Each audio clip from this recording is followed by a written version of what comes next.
Welcome to రాజనీతి.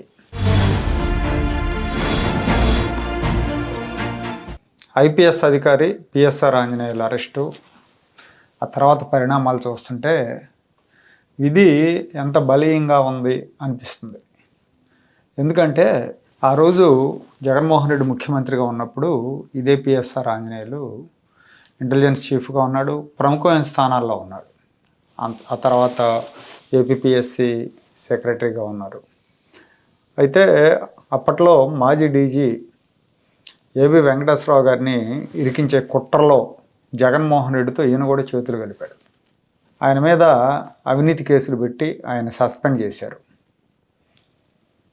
ఆయన arrest చేసే ప్రయత్నం కూడా చేశారు. ఆయన న్యాయ పోరాటం చేశారు. హైకోర్టు, సుప్రీంకోర్టు, క్యాట్ అన్నిటికీ వెళ్ళారు. కరెక్ట్గా 2022 ఏప్రిల్ 22వ తారీఖున సుప్రీంకోర్టు ఆయనకు అనుకూలంగా తీర్పు ఇచ్చింది. ఆయన మీద వచ్చిన ఆరోపణలకు తోసిపుచ్చుతూ ఆయన వెంటనే విధుల్లోకి తీసుకోవాలని సుప్రీంకోర్టు తీర్పు ఇచ్చింది. ఆ తర్వాత ఒక నెల రోజులు ఆలస్యంగా మేలో విధుల్లోకి తీసుకున్నారు. తీసుకున్న వెంటనే ఆయన ఏదో ప్రెస్ మీట్లో మాట్లాడారు, అది నియమ నిబంధనలకు విరుద్ధమని మళ్ళీ సస్పెండ్ చేశారు. అయితే ఇక్కడ 2022 ఏప్రిల్ 22న ఆయన మళ్ళీ విధుల్లోకి తీసుకోవాలని సుప్రీంకోర్టు తీర్పిచ్చింది. సరిగ్గా 3 ఏళ్ల తర్వాత 2025 ఏప్రిల్ 22న ఆ కుట్రలో కీలకంగా వ్యవహరించిన పిఎస్ఆర్ ఆంజనేయులు అరెస్ట్ అయ్యాడు. ఏబీ సస్పెన్షన్ ఎత్తేసిన రోజే పిఎస్ఆర్ ఆంజనేయులు అరెస్ట్ కావటం కాకతాళీయం అయినా కూడా ఒకసారి అంటే గుర్తు చేసుకోవాల్సిన అంశం అనిపించింది నాకు. అలాగే ఇంకో విషయం ఏంటంటే చంద్రబాబు నాయుడు గారిని సిఐడి వాళ్ళు అరెస్ట్ చేసి నంద్యాల నుంచి సిఐడి ఆఫీస్కి తీసుకొచ్చి ఆయనకు వైద్య పరీక్షలు అన్నీ చేసిన తర్వాత లేట్ నైట్ ఒక రాత్రి అంతా సిఐడి ఆఫీస్లో ఉంచారు ఆయన్ని. ఇక్కడ పిఎస్ఆర్ ఆంజనేయులు కూడా ఒక రాత్రి అంతా సిఐడి ఆఫీస్లో ఉన్నాడు. అంటే కుట్రలో కుతంత్రాలు చేసిన వాళ్ళు, తప్పుడు పనులు చేసే వాళ్ళకి తప్పకుండా ఎదురు దెబ్బ తగులుతుంది. యాక్చువల్గా ఈ సీతారామాంజనేయులు పూర్తి పేరు పెండ్యాల సీతారామాంజనేయులు. ఈయన 92 బ్యాచ్ ఐపీఎస్ అధికారి. స్టార్టింగ్లో ఈయన చాలా సిన్సియర్ అధికారి, సమర్థుడిగా కూడా పేరుంది. అంటే నాయకుడిని బట్టి అధికార యంత్రాంగం అంటారు చూడండి, అలా అనుకోవచ్చు. ఎందుకంటే ఇతని కెరీర్ బిగినింగ్ అంతా కూడా 9 ఏళ్ళు చంద్రబాబు నాయుడు గారు సీఎంగా ఉన్నారు, 95 నుంచి 2004 దాకా. అప్పుడు ఆయనకు మంచి పేరు వచ్చింది. కర్నూలు ఎస్పీగా ఉన్నప్పుడు అక్కడ ఫ్యాక్షనిజాన్ని కోరలు పీకేశాడు, అణిచేశాడు. అలాగే పల్నాడులో గుంటూరు జిల్లా ఎస్పీగా ఉన్నప్పుడు పల్నాడులో పేటరేగిపోతున్న నక్సల్స్ని, ఫ్యాక్షనిజాన్ని అదుపు చేశాడు, మంచి పేరు తెచ్చుకున్నాడు. అలాంటి పిఎస్ఆర్ ఆంజనేయులు కాంగ్రెస్ ప్రభుత్వం వచ్చాక వివాదాస్పదుడయ్యాడు. మహిళల వ్యవహారాల్లో తలదూరుస్తాడని, బ్లాక్మెయిల్ చేస్తాడని ఆరోపణలు వచ్చినాయి. విజయవాడ కమిషనర్గా ఉన్నప్పుడు ఇప్పుడు జైల్లో ఉన్న వల్లభనేని వంశీ అప్పుడు టీడీపీలో ఉండేవాడు. వంశీతో గొడవ అయ్యి ఒక డాక్టర్ని బ్లాక్మెయిల్ చేశాడని, ఆ డాక్టర్ని ఈయన బ్లాక్మెయిల్ చేసిన ఆడియో కూడా రిలీజ్ చేశాడు వల్లభనేని వంశీ.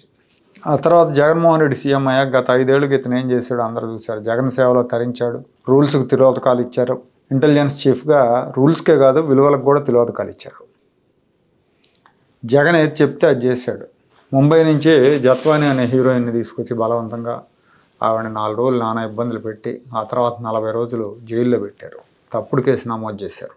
అలాగే రఘురామకృష్ణరాజు గారి కేసు, దాంట్లో కూడా ఇతను ఆ కుట్రలో సూత్రధారి. ఇతను A2గా ఉన్నాడు. A1గా పివి సునీల్ కుమార్ ఉంటే A2గా ఇతను ఉన్నాడు. జత్వాని కేసులో ఇంకో 2 ఐపీఎస్ అధికారులు ఉన్నారు, తాత కాంతి రాణా, విశాల్ గున్ని. వాళ్ళు ముందస్తు బెయిల్ తీసుకున్నారు. ఒక ఆయన అయితే అసలు ఈ కేసు నుంచి నన్ను క్వాష్ చేయండి, నా మీద కేసు తీసేయండి అని కోర్టులో పిటిషన్ కూడా వేశాడు. కానీ పిఎస్ఆర్ ఆంజనేయులు బెయిల్కి వెళ్ళాల, ముందస్తు బెయిల్కి. అరెస్ట్ చేస్తే చేసుకోండి అన్నట్టుగా బెయిల్ కూడా తీసుకోకుండా తిరిగాడు ఇన్ని రోజులు. మధ్యలో వీళ్ళని యాక్చువల్గా ఆ కేసులో వీళ్ళని 2024 సెప్టెంబర్లో 6 నెలల పాటు సస్పెండ్ చేశారు. 6 నెలల తర్వాత గడువు అయిపోతుంటే మార్చిలో మళ్ళీ ఇంకో 6 నెలలు సస్పెండ్ చేశారు, పొడిగించారు సస్పెన్షన్ని. సో పిఎస్ఆర్ ఆంజనేయులు బేషుగ్గా తిరుగుతున్నాడు. యాక్చువల్గా సస్పెండ్ అయినా రాష్ట్రం దాటి వెళ్ళకూడదు, కానీ ఈయన హైదరాబాద్లో ఉంటున్నాడు. హైదరాబాద్లో ఉంటూ కూడా ఖాళీగా ఏం లేడు. ఇతను వైసీపీ దొంగల్ని చట్టం నుంచి తప్పించే పనిలో బిజీగా ఉన్నాడు.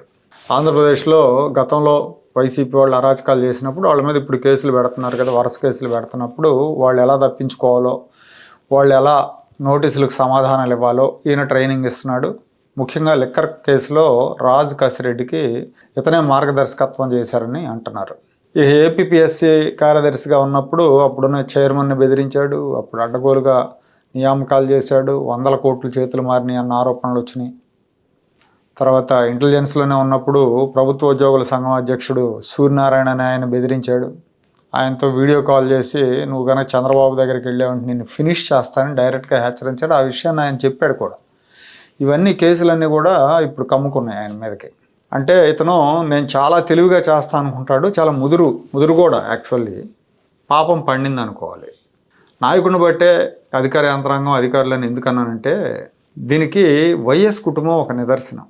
వైఎస్ రాజశేఖర రెడ్డి ముఖ్యమంత్రిగా ఉన్నప్పుడు జగన్మోహన్ రెడ్డి ప్రభుత్వాన్ని అడ్డం పెట్టుకొని అక్రమాస్తులు సంపాదించాడు. ఈ అక్రమాస్తులు సంపాదించడంలో ఆయన కొంతమంది అధికారులు సహకరించారు. అలా సహకరించిన వాళ్ళంతా కూడా జైలుకి వెళ్ళారు. రాజశేఖర రెడ్డి ముఖ్యమంత్రిగా పనిచేసిన కాలంలో అక్రమాస్తులకు సహకరించిన ఐఏఎస్ అధికారి శ్రీలక్ష్మి, ఆవిడకు కూడా అంతకుముందు మంచి పేరు ఉండేది. శ్రీలక్ష్మికి చాలా చిన్న వయసులో ఐఏఎస్ అయ్యారు.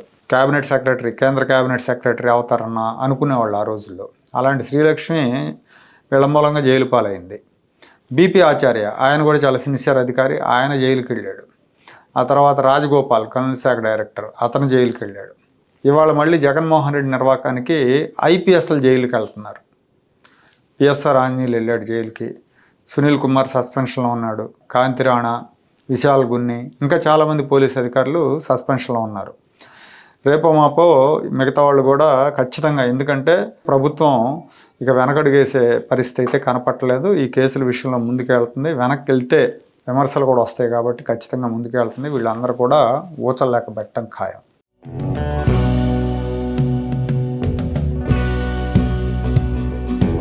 Like, share and subscribe to Rajaniti channel.